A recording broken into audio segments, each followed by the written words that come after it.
আসসালামু আলাইকুম। আজকে নতুন একটি আপডেট নিয়ে চলে এসেছি। আমরা দুবাইয়ের ফ্লাইট যে দিচ্ছি, অনেকেই হয়তোবা বলতেছে যে দুবাইয়ের ভিসা বন্ধ, কিন্তু এখন আমরা মেসেজ মেট্রো এন্টারপ্রাইজের মাধ্যমে দুবাইয়ের ফ্লাইট প্রতিনিয়তই দিচ্ছি।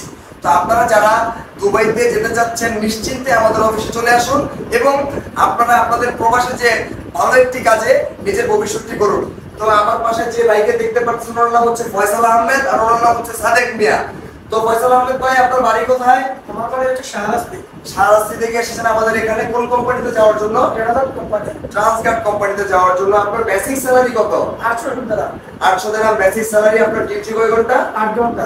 8 ঘন্টা ডিউটি। আপনি আমাদের অফিস থেকে যে সার্ভিস পেয়েছেন এই সার্ভিসে কি আপনি সন্তুষ্ট? যাক, আলহামদুলিল্লাহ। আর কয় মাস সময়ের মধ্যে আপনার ভিসা? 5 মাসের মধ্যে ভাই ভিসা পেয়েছে। আপনার নাম কি ভাই? মোহাম্মদ সালেক হোসেন। ভাইয়ের নাম। ভাই কোন পজিশনে যাচ্ছেন? ইলেকট্রিশিয়ানের কাজে যাচ্ছে সে। আপনি কয় মাস আগে ইন্টারভিউ করেছিলেন ভাই? ভাই 3 মাস আগে ইন্টারভিউ করেছে, অবশ্যই তার ভিসা হয়েছে। এটা হচ্ছে তার টিকেট, ভিসা এবং ম্যান পাওয়ারের কপি। আপনি কি আপনারা দুজন কি টিকেট পাসপোর্ট খুঁজে পেয়েছেন আমাদের এখান থেকে? দেখান।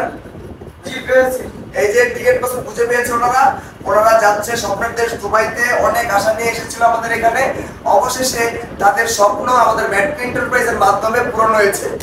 যারা হচ্ছে যে বিশ্বাস করতেছেন যে দুবাইয়ের ভিসা বন্ধ, আপনারা তো নিজেরাই যাচ্ছেন দুবাইতে নাকি? আপনাদের তো আজকে আগামীকালকে রাত্রে 12টা বাজে ফ্লাইট নাকি? তো যারা ভাবতেছে যে দুবাইয়ের ভিসা বন্ধ, তারা কি আসতে পারে আমাদের অফিসে? অবশ্যই আসতে পারে। আমাদের অফিস থেকে কি আসলে দুবাইয়ের ভিসা হচ্ছে? অবশ্যই হচ্ছে। আমাদের অফিসের মাধ্যম থেকে কি দুবাই যেতে পারবে? অবশ্যই যেতে পারবে। তো আপনারা যারা দুবাই যেতে চাচ্ছেন, আপনাদেরকে বলবো আপনারা সরাসরি কোনো রকম কোনো চিন্তা ভাবনা ছাড়াই আমাদের অফিসে চলে আসুন। আপনাদেরকে সঠিক দিক নির্দেশনা দিয়ে তারপর আপনার যে গন্তব্য রয়েছে ইনশাআল্লাহ আমাদের মেট্রো এন্টারপ্রাইজের মাধ্যমে পূরণ করব। তো আপনারা সকলেই এই দুই ভাইয়ের জন্য দোয়া করবেন যাতে প্রবাসে যে ভালো কিছু করতে পারে এবং নিজের পরিবারটারে যাতে সবসময় আগলে রাখতে পারে।